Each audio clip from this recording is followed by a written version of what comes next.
సుమారుగా 3,000 కోట్ల రూపాయలు బకాయిలు పెట్టిపోయింది. ఎందుకు పెట్టారో వాళ్ళని అడగండి.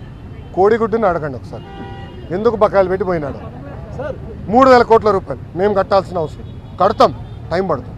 ఇంకా ముందర ఇయర్ రెగ్యులరైజ్ చేయాలి, బకాయిలు కూడా ఫేజ్డ్ మేనర్గా మేము చెల్లిస్తాం. ఓకే,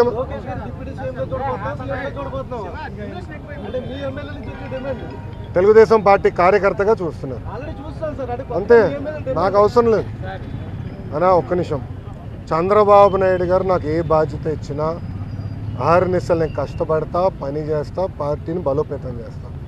అంతేగాని పార్టీకి చెడ్డ పేరు మటుకు నేను తీసుకురాను. మీరు చూశారు, పాదయాత్రకి వెళ్ళా, నా వల్ల పార్టీకి ఏనాడు ఒక ఇబ్బంది కలగలేదు. నేను ఒక క్రమశిక్షణతో పార్టీ నాకు ఇచ్చిన ప్రతి బాధ్యత నేను నెరవేరుస్తాను, కట్టుబడి ఉన్నాను. కొత్త కమిటీల్లో నేను కూడా ఒక చర్చ చేస్తున్నా, రేపు పాలిట్ బ్యూరోలో డిస్కస్ చేస్తున్నా.